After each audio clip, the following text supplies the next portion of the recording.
देखिए, मैं आज तक ये समझता था कि अरविंद केजरीवाल जो है एक होशियार आदमी है जो दिल्ली का चुनाव इस मुद्दे के ऊपर जीता जिसने एजुकेशन के बारे में, हेल्थ के बारे में बात की है। लेकिन कल जब उन्होंने इस तरह का बयान दिया कि नोटों के ऊपर भी देवी देवताओं के, भगवान के फ़ोटो होने चाहिए करके, तो मुझे समझ में आया है इनके दिमाग में भी दिमाग नहीं है, गोबर भरा हुआ है।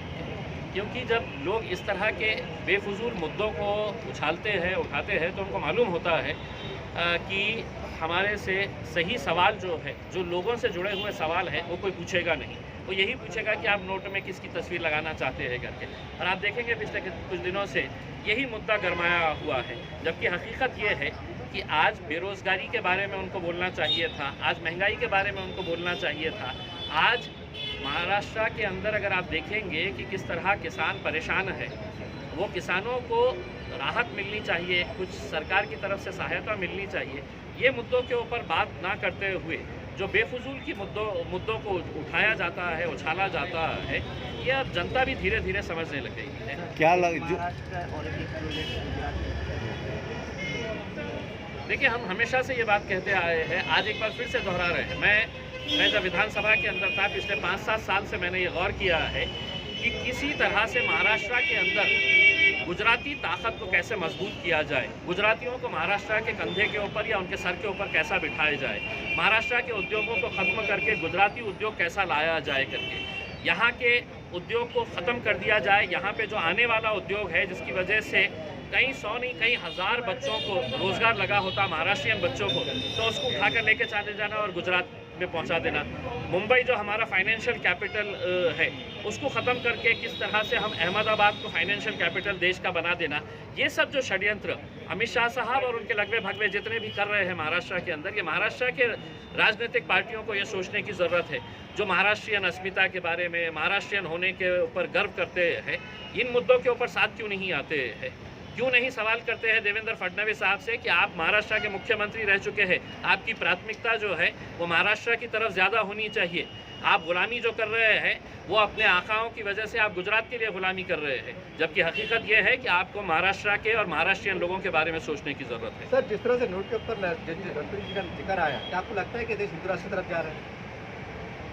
देखिए, ये मुल्क जो है ये हमेशा से सेक्युलर रहा है और आगे भी रहेगा। ये ऐसे बेफजूल बातों से कुछ होने वाला नहीं है। सिर्फ ये अपना ध्यान भटकाने के लिए, असली मुद्दों से भटकाने के लिए इस तरह के मुद्दे देते रहते हैं। कई ऐसे लोग हैं, समझदार लोग, अलग अलग जाति, धर्म और मज़हब के अंदर, उन्हें भी ये चीज़ पसंद नहीं आती है।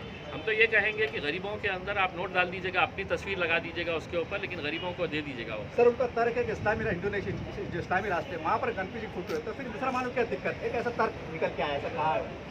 नहीं, ये नोटों से उनको क्या तकलीफ है बताइए ना। अगर वहाँ पे कोई दूसरे किसी का लगा देते हैं तो क्या नोट की वैल्यू बढ़ जाएगी? 100 रुपये की नोट के ऊपर अगर किसी देवी देवता की तस्वीर अगर लग जाएगी, भगवान की तस्वीर अगर लग जाएगी, तो वो 100 रुपये की नोट की वैल्यू क्या 200 रुपये हो जाएगी? भाई, जो 100 रुपये है वो 100 ही रुपये रहने वाला है। केजरीवाल अपने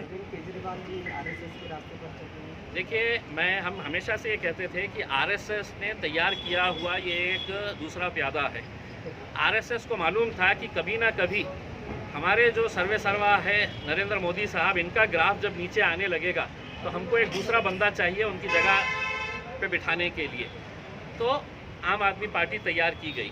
आम आदमी पार्टी की पूरी आइडियोलॉजी जो है ये आरएसएस से मिलती जुलती आइडियोलॉजी है, और यही लोग हैं कि अब इस तरह से इनको आगे बढ़ाया जा रहा है ताकि मोदी अब धीरे धीरे ख़त्म होने आ रहे हैं, उनकी पॉपुलैरिटी घटती जा रही है, तो अरविंद केजरीवाल को बढ़ाया जा रहा है। तो ये सब सोची समझी साजिश के तहत आरएसएस कर रही है, और अब लोगों को भी ये चीज़ समझ में आने लगी।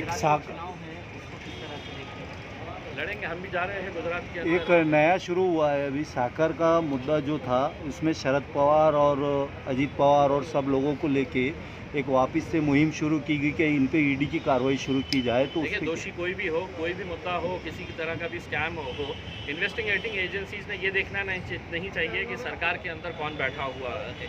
जो भी दोषी है उनके खिलाफ कार्रवाई होनी चाहिए, चाहे वो कितने से बड़ा क्यों ना हो नेता।